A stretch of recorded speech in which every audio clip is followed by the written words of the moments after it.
মহাবিশ্বে এমন এক রহস্যময় জিনিস আছে যা আমাদের কল্পনাকেও হার মানায়। আজ আমরা কথা বলবো মহাবিশ্বের সবচেয়ে রহস্যময় এবং ভয়ঙ্কর বস্তু ব্ল্যাক হোল বা কৃষ্ণগহ্বর নিয়ে।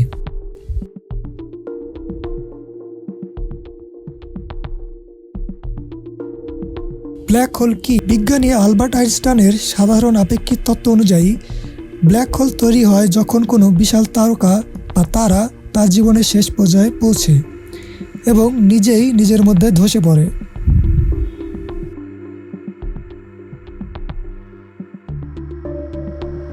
ধরুন একটি তারকার ভিতরে জ্বালানি শেষ হয়ে গেছে, তখন তারকার বাইরের অংশটি ভয়ানক বিস্ফোরণের মাধ্যমে ছিটকে পড়ে এবং ভিতরের অংশটি চুপসে যায়।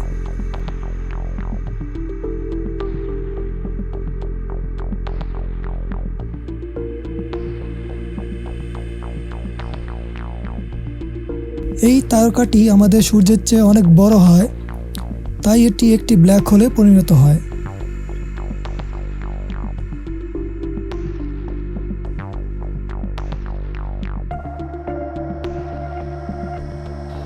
ব্ল্যাক হোলের সবচেয়ে গুরুত্বপূর্ণ অংশ হল ইভেন্ট হরাইজন। এটি এমন একটি সীমানা যার ভিতরে ঢুকলে আর ফেরা সম্ভব না।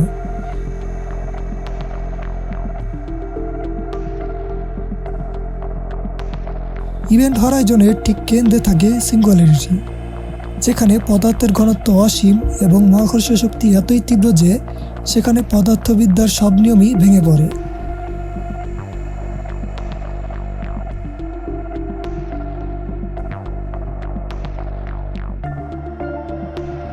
যদি কোনো বস্তু ব্ল্যাক হোলের খুব কাছাকাছি চলে আসে, তাহলে তা স্প্যাগেটিফিকেশন নামের এক অদ্ভুত প্রক্রিয়ার মধ্য দিয়ে যায়। ব্ল্যাক হোলের মাধ্যাকর্ষণ শক্তি এতই শক্তিশালী যে এটি বস্তুটিকে লম্বা এবং সরু সুতোর মতো টেনে বের করে।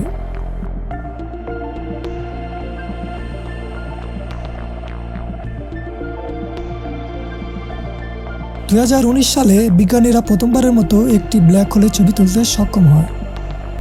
এটি ছিল M87 গ্যালাক্সির কেন্দ্রে অবস্থিত একটি super massive black hole.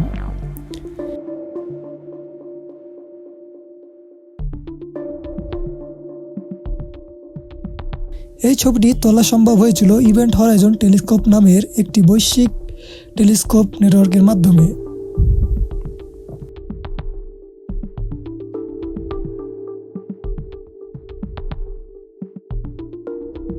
Black hole শুধু তারকার ধ্বংসের ফল নয়, প্রায় প্রতিটি গ্যালাক্সিরই কেন্দ্রেই একটি সুপারম্যাসিভ ব্ল্যাক হোল রয়েছে। আমাদের মিল্কি ওয়ে গ্যালাক্সির কেন্দ্রেও রয়েছে এমন একটি ব্ল্যাক হোল যার নাম স্যাজিটেরিয়াস N2।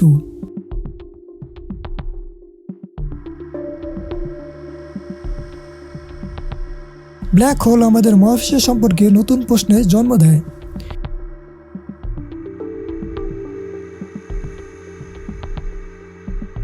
এটি সময় এবং স্থানকে কিভাবে বাঁকায়? এর ভিতরে কি সত্যি অন্য মহাবিশ্বের দরজা খুলে যায়? বিজ্ঞানীরা এখনও এই প্রশ্নগুলোর উত্তর খুঁজছেন।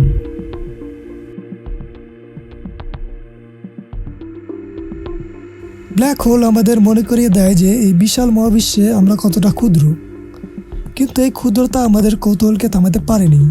আমরা প্রতিনিয়ত নতুন নতুন আবিষ্কার করছি এবং এই রহস্যময় মহাবিশ্বকে বুঝতে চেষ্টা করছি।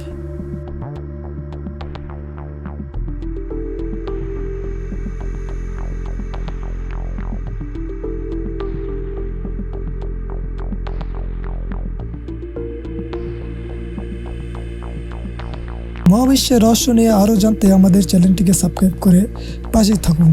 আর ভিডিওটি কেমন লাগলো কমেন্ট করে জানাবেন। ধন্যবাদ।